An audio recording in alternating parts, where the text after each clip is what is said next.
Introducción. Plotino, 205-270 DC, es ampliamente reconocido como el fundador del neoplatonismo, la última gran escuela de la filosofía griega antigua. Su pensamiento ha ejercido una profunda influencia en la historia intelectual de Occidente, desde la antigüedad tardía hasta la filosofía medieval y renacentista. Discípulo de la tradición platónica, Plotino llevó las ideas de Platón a una síntesis original y potente, articulando una metafísica de lo uno, el principio supremo, de la cual emanan todas las realidades.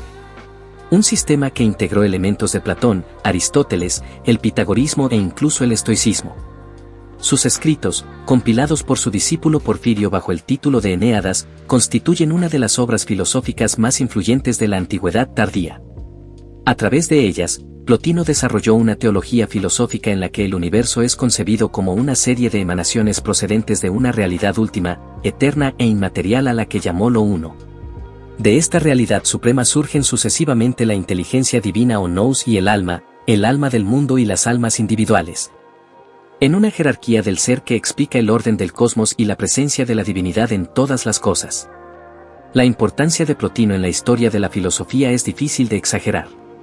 Para los pensadores de la antigüedad tardía, él representó la cúspide de la tradición platónica pagana. Filósofos posteriores como Porfirio, Jámblico y Proclo continuaron y adaptaron sus ideas, conformando la corriente neoplatónica que dominó la enseñanza filosófica en los siglos siguientes.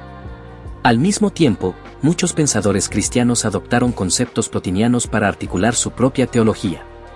De hecho, los teólogos cristianos combinaron puntos de vista platónicos con los suyos y incorporaron gran parte de la filosofía de Plotino. Al punto de que Plotino resulta históricamente importante como influencia en la conformación del cristianismo de la Edad Media y la teología. San Agustín, por ejemplo, si bien se le llama a menudo platónico, admitió que fue a través de los textos neoplatónicos, derivados en gran medida de Plotino, que adquirió su filosofía platónica. Asimismo, el misterioso pseudo Dionisio Areopagita, fuente clave de la teología mística medieval, fue claramente deudor de las concepciones plotinianas. No solo en el cristianismo, también la filosofía islámica medieval, por medio de traducciones árabes de las Eneadas atribuidas erróneamente a Aristóteles, incorporó la estructura emanatista de Plotino, influyendo en autores como Aleph Rb, Avicena y los pensadores ismailíes persas. En el pensamiento judío, igualmente, se advierten ecos neoplatónicos en obras de autores como Solomón Ingabirol, Avicebrón y Maimónides, particularmente en la idea de un Dios absolutamente incognoscible, teología apofática, y en la concepción del mal como carencia de ser. Siglos más tarde, en el Renacimiento, el redescubrimiento de Plotino cobró fuerza. Marsilio Ficino publicó en 1492 la primera traducción latina completa de las Eneadas, haciendo accesible la obra de Plotino al occidente humanista. Bajo el patronazgo de Cosimo de Medici, Ficino dirigió la Academia Platónica Florentina inspirada en las ideas de Platón y Plotino, y formó a figuras como Pico della Mirandola, clave en la filosofía renacentista. Ahora bien, más allá de su interés histórico, el pensamiento de Plotino posee una relevancia contemporánea que sigue suscitando reflexiones. En una época como la nuestra, marcada por la especialización científica y, a la vez, por la búsqueda de sentido espiritual, la síntesis plotiniana de razón filosófica y experiencia mística resulta sugestiva. Plotino ofrece una visión unitaria de la realidad, postula que todo lo existente, desde las cosas materiales hasta el alma humana, está vinculado y participa de una fuente común, trascendente y única. Esta noción de unidad subyacente resuena hoy en debates que van desde la filosofía de la mente, en torno a la conciencia como fundamento de la realidad, hasta ciertas aproximaciones holísticas en ciencias naturales que buscan una gran unificación. Asimismo, la idea plotiniana de que la felicidad auténtica se alcanza volviendo la mirada al interior de uno mismo y reconociendo la dimensión espiritual innata del ser humano, conecta con corrientes contemporáneas de psicología y ética que enfatizan el desarrollo interior, la meditación y la vida virtuosa como caminos hacia el bienestar. Por otro lado, su noción de la belleza como reflejo de lo divino en lo sensible arroja luz sobre la experiencia estética actual, sugiriendo que el arte y la belleza natural nos elevan al vislumbrar una realidad superior. Un tema tan relevante en la filosofía del arte como en la espiritualidad moderna. En este guión exploraremos detalladamente la obra y el pensamiento de Plotino, desglosando sus aspectos principales con un tono académico pero accesible. Comenzaremos situando a Plotino en su contexto vital y cultural, para luego adentrarnos en su concepción metafísica fundamental, la teoría de lo uno y la emanación del ser. Examinaremos su doctrina del alma y su relación con el cuerpo, así como sus ideas sobre la belleza y el arte. También abordaremos su visión ética de la vida filosófica y la búsqueda del bien supremo. Finalmente, analizaremos la profunda influencia que ejerció en la filosofía posterior y reflexionaremos sobre qué puede aportarnos su pensamiento en el mundo de hoy. Como guía e hilo conductor, conviene tener presente la exhortación que, según Porfirio, solía dirigir Plotino a sus discípulos y que resume el espíritu de su filosofía. Esfuérzate por elevar lo que de divino hay en ti hacia lo divino que hay en el universo. En esencia, Plotino nos invita a emprender un viaje interior de regreso a la fuente de todo ser, un viaje filosófico y espiritual cuyo legado sigue vivo casi 18 siglos después. Vida y contexto de Plotino. La vida de Plotino, aunque velada parcialmente por su propio deseo de permanecer en segundo plano, nos es conocida principalmente gracias a la biografía escrita por su discípulo Porfirio. Según este testimonio, Plotino nació alrededor del año 204 después de Cristo en Licópolis, en la provincia romana de Egipto. Egipto en aquella época era un crisol cultural, en la cosmopolita ciudad de Alejandría, donde Plotino se educó, convergían tradiciones filosóficas griegas, platónicos, aristotélicos, estoicos, epicúreos, junto con corrientes religiosas orientales y helenísticas, cultos mistéricos, religiones egipcias y orientales, judaísmo alejandrino, etc. Este entorno intelectual y espiritual tan rico marcaría la formación de Plotino. A los 28 años de edad, sediento de conocimiento filosófico, Plotino llegó a Alejandría y pronto encontró al maestro que buscaba, Amonio Sacas, un filósofo platónico de gran prestigio pero que no dejó escritos. Plotino estudió intensamente con Amonio durante 11 años, experimentando bajo su guía una especie de paz espiritual que le transformó. Tanto respetaba Plotino a su maestro que, según Porfirio, él y sus compañeros se comprometieron a no poner por escrito las enseñanzas de Amonio, acatando su deseo de transmitir la filosofía solo de forma oral. Esta etapa formativa en Alejandría consolidó en Plotino el trasfondo doctrinal platónico que más tarde reelaboraría creativamente. Hacia sus 40 años, Plotino buscó profundizar aún más su comprensión de las filosofías orientales. Se unió en el 243 después de Cristo a la expedición militar del emperador Gordiano III contra Persia. Con la esperanza de llegar a la corte de los sabios persas e incluso a la India para conocer sus enseñanzas filosóficas de primera mano. Sin embargo, la campaña resultó desastrosa, Gordiano fue derrotado y muerto, y Plotino apenas logró escapar con vida del territorio persa. Tras esta experiencia extrema, Plotino decidió que dedicaría el resto de su vida enteramente a la filosofía. A los 40 años se instaló en Roma, aproximadamente 244 después de Cristo, la capital imperial, donde pronto adquirió fama como maestro. En Roma fundó una especie de escuela filosófica informal, reuniendo a un círculo diverso de discípulos, tanto jóvenes aristócratas romanos como hombres y mujeres de diferentes estratos sociales, atraídos por su sabiduría. Su modo de vida era austero y peculiar, al estilo de los antiguos pitagóricos. Plotino se abstenía de comer carne y practicaba ayunos frecuentes, buscando así la purificación del alma a través de la moderación en lo corporal. Vestía con sencillez, incluso con la indumentaria tradicional pitagórica, como manifestación externa de sus ideales filosóficos. Estas costumbres, lejos de restarle autoridad, parecían conferirle un aire de autenticidad y santidad filosófica que ganó el respeto de muchos en Roma. Plotino alcanzó tal prestigio que incluso las más altas esferas del imperio le tomaron en consideración. El emperador Galiano y su esposa Salonina lo admiraban profundamente. Se cuenta que Plotino concibió el ambicioso sueño de fundar en Italia una ciudad de filósofos, una comunidad ideal regida por las leyes y principios de Platón. Galiano, favorable a la idea, estuvo dispuesto a concederle una ciudad en la región de Campania para establecer esa república platónica en la práctica. Por desgracia, la oposición de ciertos ministros imperiales impidió que este plan utópico se realizara, argumentando que resultaría inconveniente para el imperio. Aunque frustrado, este episodio revela la notable influencia de Plotino y su anhelo de aplicar la filosofía como fuerza transformadora en la sociedad. Durante sus años en Roma, Plotino comenzó tardíamente a escribir sus enseñanzas en forma de tratados. Recordando el mandato de silencio de Amonio, no había plasmado por escrito nada hasta después de los 50 años. Pero entre aproximadamente 253 después de Cristo y 269 después de Cristo, compuso 54 ensayos o tratados sobre los más variados temas filosóficos. Tras su muerte, Porfirio se encargó de recopilar y dar forma definitiva a estos escritos. Los organizó en 6 grupos de 9 tratados cada uno, de ahí el título Eneadas, que en griego significa nueves.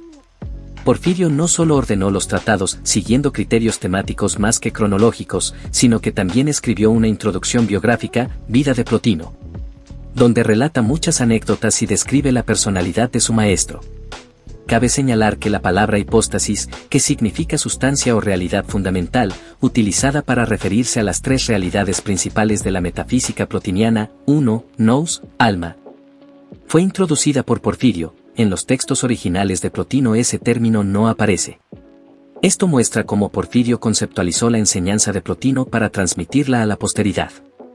Plotino falleció en Campania, en el sur de Italia, en el año 270 después de Cristo, a la edad de 66 años.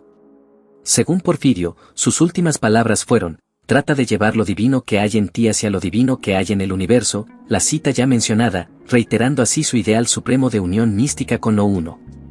Su muerte ocurrió apenas unos meses después de haber escrito su último tratado. La escuela neoplatónica continuó activa tras él. Porfirio y posteriormente filósofos como Jámblico y Proclo expandieron sus ideas por todo el mundo grecorromano, hasta bien entrada la era cristiana. Entretanto, las Eneadas de Plotino circularon y fueron leídas con admiración.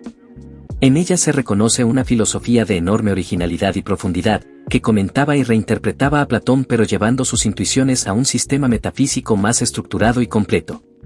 Plotino supo integrar en su pensamiento aspectos del platonismo, del aristotelismo y del estoicismo, forjando una síntesis filosófica que explicaba la realidad entera como un proceso derivado de un principio único y trascendente. A pesar de vivir en una época de crisis política y transformaciones, el convulso siglo III del Imperio Romano, Plotino centró su atención en el mundo de las ideas y la filosofía, dejando una huella indeleble en la historia del pensamiento occidental. Su figura se erige como puente entre la filosofía antigua, culminando la línea de Platón, y la filosofía medieval, pues a través de Agustín y otros su influencia penetró en la cosmovisión cristiana. Con justicia, la filosofía de Plotino ha sido llamada una mística racional, donde la búsqueda de la verdad última se confunde con la búsqueda de la unión con la divinidad. En la siguiente sección nos adentraremos en el núcleo de esa filosofía, la concepción de lo uno y la emanación de toda la realidad a partir de ese origen supremo. Lo uno y la emanación del ser. El corazón del sistema plotiniano es la afirmación de que existe un principio supremo y único del cual depende todo lo que existe.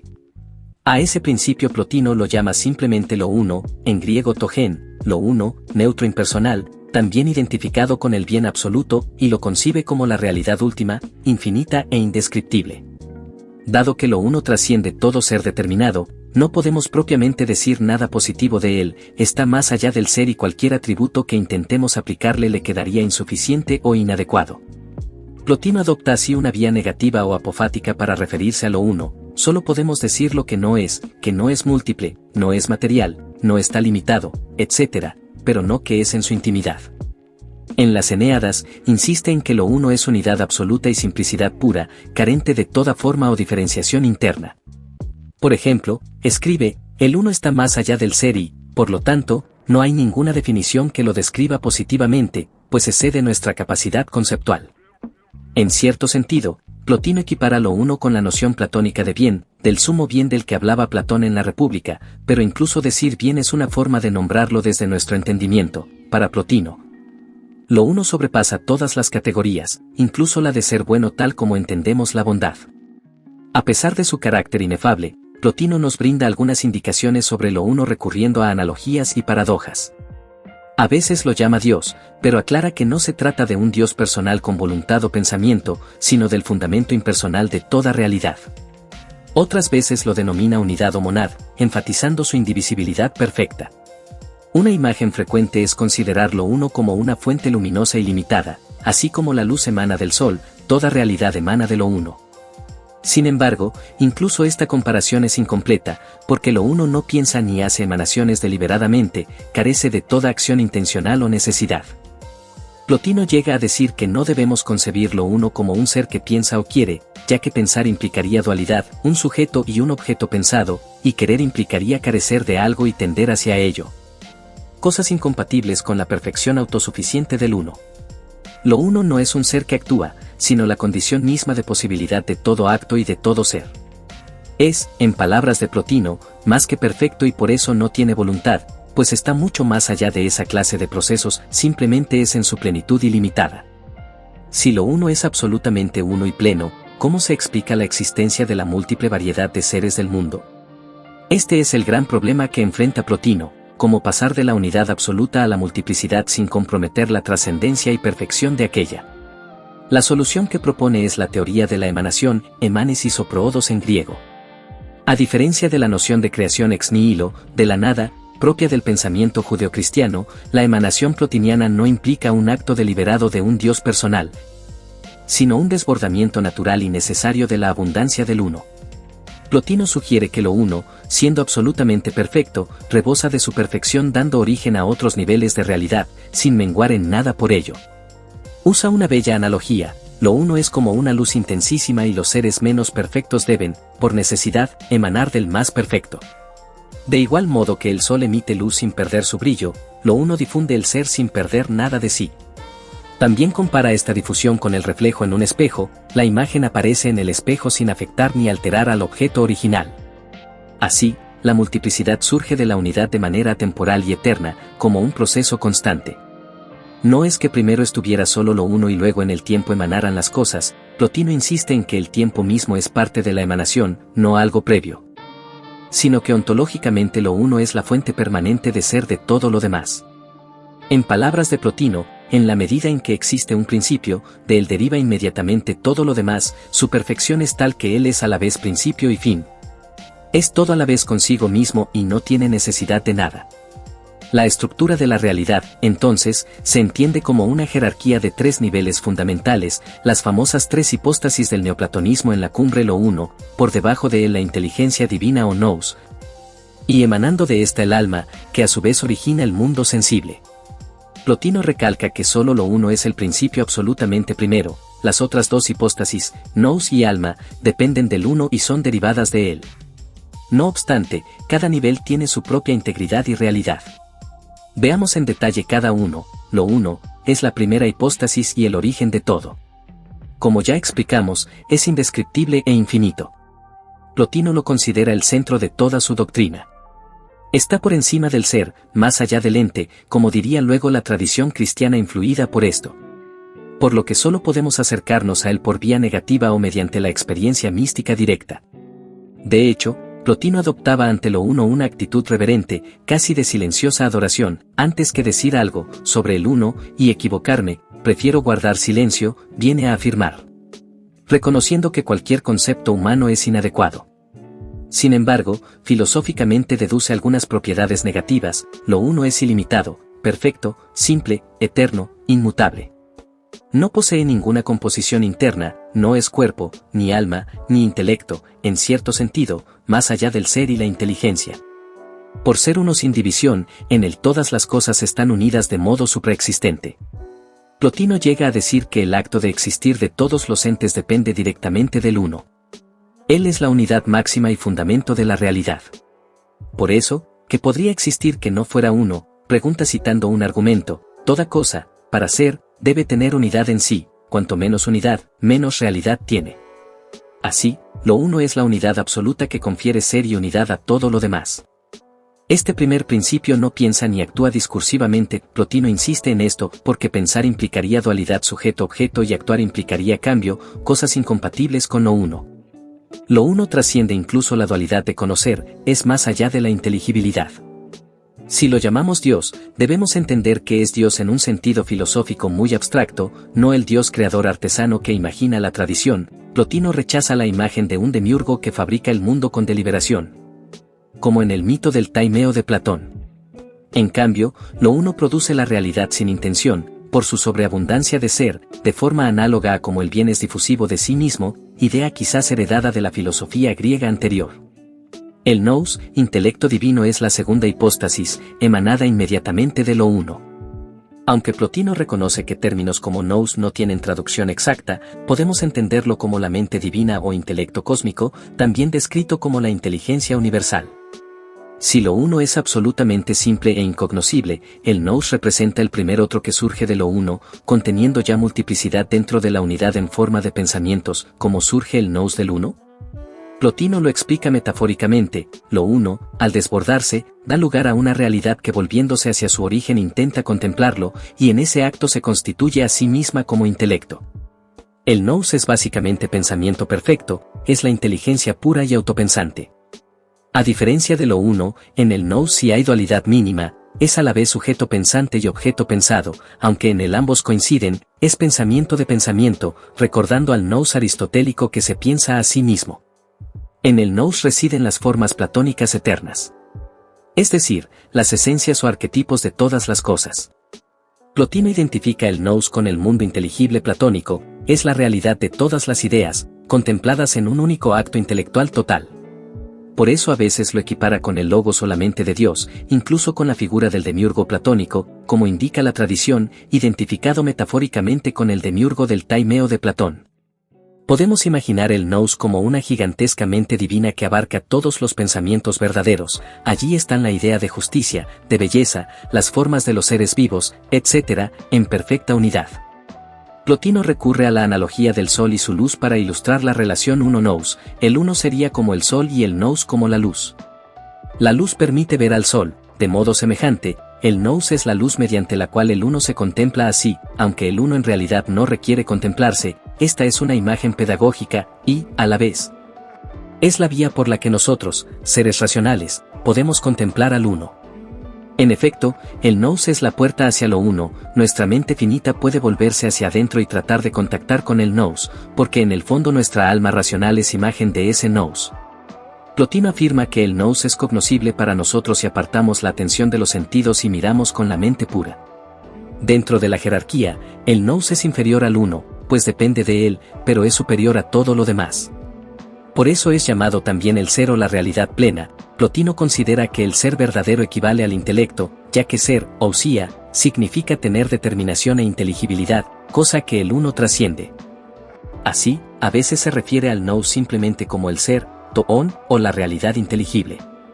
Esta es una idea clave: lo uno está más allá del ser, mientras que el nous es el ser pleno, el conjunto de todas las formas. Luego vendrá el alma, que es un nivel de ser más bajo.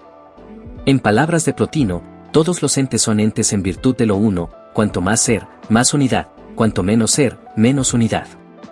Indicando que el nous, como primer emanado, mantiene gran unidad y plenitud de ser, mientras que los niveles inferiores tendrán menos unidad y por tanto menos plenitud ontológica. Dentro del nous no hay cambio ni tiempo, es una realidad eterna donde todas las formas coexisten. Sin embargo, hay un dinamismo intelectual. El nous piensa todas las formas e incluso piensa el uno como su principio, aunque el uno esté más allá de su alcance conceptual. Plotino describe el surgimiento del nous casi como un momento de autoconciencia cósmica. Antes de constituirse, era como una indeterminación absoluta que, al mirar al uno, se delimitó como espíritu, nous, y adquirió la idea de las formas de los entes existentes. Es decir, al emanar del uno, el nous cobra límites y contenido, se llena con las formas. Otra forma de explicarlo: lo uno, al emanar, produce una segunda realidad que es su imagen o reflejo inmediato. Esa imagen es el nous, que por ser imagen tiene ya estructura, de sujeto-objeto, y multiplicidad interna, las muchas formas, aunque de manera unificada. Plotino reconoce aquí un misterio: como de la perfecta simplicidad brota siquiera la dualidad mínima del intelecto. En términos racionales, este paso resulta inexplicable. Plotino habla de ello como la gran dificultad del neoplatonismo, pero lo presenta como algo necesario. La sobreabundancia de perfección del uno derrama realidad y esa primera derramación es el nous. El alma, sí que es la tercera hipóstasis, emanada del nous. El alma del mundo es concebida como una entidad doble: por un lado, contempla al nous del cual proviene, por otro lado, mira hacia abajo y genera el mundo material. Plotino postula que el alma universal tiene una parte superior, alma superior, siempre orientada hacia el intelecto, y una parte inferior, alma inferior, que se vincula con la materia para gobernarla. Sin embargo, ambas partes son en realidad una misma alma, en diferentes funciones. El alma del mundo actúa como principio organizador y vivificador del cosmos. Plotino considera a la naturaleza como el resultado de una procesión hacia abajo desde el alma. Es decir, el universo físico es producido por el alma cuando ésta se extiende para plasmar las formas inteligibles en la materia. El alma plasma o da forma al mundo sensible siguiendo los arquetipos que contempla en el nous, similar a la tradición platónica donde el alma del mundo era encargada de animar el cosmos, como en el Taimeo. Importante es destacar que para Plotino todas las almas individuales, como el alma humana, son expresiones de la única alma universal. Las almas particulares provienen del alma del mundo y permanecen esencialmente unidas a ella. Cada alma individual es como un rayo de aquella alma cósmica, participando de su naturaleza divina. Las almas son por tanto realidades subsistentes, imágenes del ser, divinas e inmortales, unificadas en la unidad del alma universal. Cuando un alma individual anima un cuerpo, lo hace guiada por una especie de instinto vital, hay en las almas un impulso a dar vida a los cuerpos y difundir así la luz del espíritu en la materia. Plotino explica que de algún modo la presencia de las almas en los cuerpos es involuntaria, porque su tendencia natural es vivificar, pero también voluntaria, porque cada alma acepta descender. Es como una necesidad inscrita en su ser, las almas sienten el deseo de otorgar vida y por eso descienden al plano material. Este descenso, sin embargo, conlleva un riesgo. Al unirse al cuerpo, el alma puede quedar dispersa, olvidarse de su origen inteligible y apegarse demasiado a lo material, ocupándose en exceso de algo que no le corresponde por esencia. Pese a ello, el alma nunca pierde por completo su capacidad de volver la mirada a lo inteligible. Aún encarnada, conserva cierta memoria o potencial de contemplación. Y cuando el cuerpo muere, el alma recupera plenamente su actividad contemplativa natural en el mundo inteligible. Plotino acepta la idea de la reencarnación cíclica de las almas. Tras la muerte, el alma permanece un tiempo en contemplación suprasensible, pero eventualmente, por deseo de vida, descenderá de nuevo a generar otro cuerpo. Este ciclo se repite hasta que el alma logra purificarse y retornar definitivamente a la unidad divina. El alma del mundo, en tanto totalidad, se identifica con la naturaleza viva. Plotino concibe el cosmos entero como un organismo animado y eterno, una realidad viva, orgánica, perfecta y bella. El movimiento del cosmos, dice, tiene dos fases continuas, una expansión o diversificación, emanación hacia afuera, que produce la multiplicidad desde la unidad, y un repliegue o retorno, movimiento hacia adentro, que busca la simplificación y vuelta a la unidad. Ninguno de los dos movimientos ocurre aislado, el mundo vive en un flujo constante de descenso y ascenso, de emanación y retorno. Este vaivén garantiza la conexión permanente entre los distintos niveles, lo uno emana al nous, el nous emana al alma, el alma produce el mundo material y a su vez el mundo material, a través del alma, asciende de regreso hacia lo divino. En términos religiosos, se puede interpretar el proceso como la creación, emanación y la conversión o retorno. Esta concepción cíclica y dinámica de la realidad es central en Plotino. En cuanto a la materia en sí misma, el estrato más bajo de la realidad, Plotino la considera carente de ser positivo. La materia pura, sin forma, es prácticamente no ser, es pura potencialidad, absolutamente informe e indeterminada.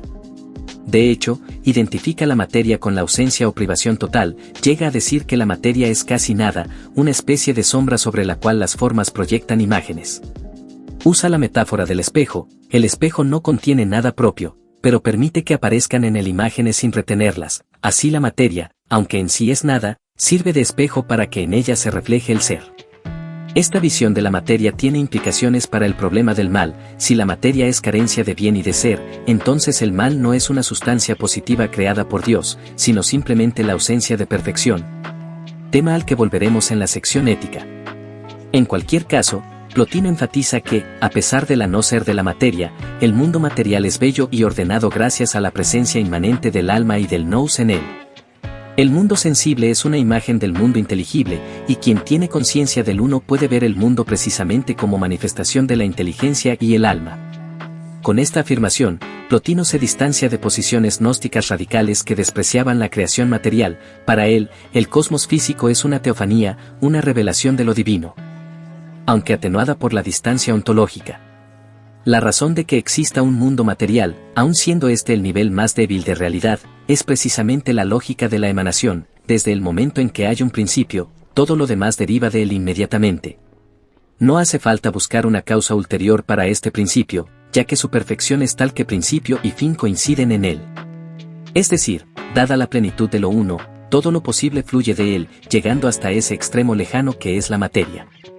Resumiendo esta concepción metafísica, Plotino imagina la existencia como una gran cadena o escala, scala naturae, que desciende desde la unidad suprema hasta la materia, perdiendo unidad y realidad en cada nivel intermedio. Lo uno es la cima, total unidad y bien, inmediatamente por debajo está el nous, que es ser y pensamiento perfecto, unidad en la pluralidad de las formas, luego el alma, que mediatiza entre lo inteligible y lo sensible. Y al fondo la materia, que es casi nada. Esta cadena del ser no rompe la conexión con el origen. Por un lado, todo depende ontológicamente del uno a cada instante, por otro lado, todo anhela regresar al uno.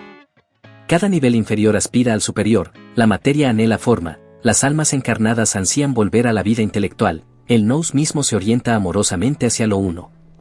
Plotino introduce así una visión armoniosa y jerarquizada del universo, donde todas las cosas aparecen fuertemente ligadas entre sí y con el principio, guardando cada cual la huella de lo superior en sí.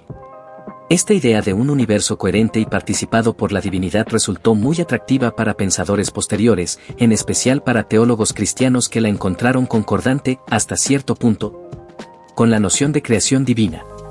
Concluiremos esta sección señalando que, pese a las apariencias, Plotino no consideraba su esquema como una mera construcción intelectual, sino como algo experimentable. Él sostenía que lo uno no es solo un concepto, sino una realidad que puede ser vivida en la experiencia mística. El uno no es solo un concepto intelectual sino algo que puede ser experimentado. Una experiencia en la que se trasciende toda multiplicidad. Más adelante abordaremos cómo Plotino creía posible tal experiencia, la unión estática con lo uno. Pero téngase presente que para él la metafísica no era teoría abstracta, sino guía para la realización espiritual. Conocer la estructura emanativa de la realidad orienta al filósofo sobre cómo retornar al uno, desandando mentalmente el camino de la multiplicidad a la unidad.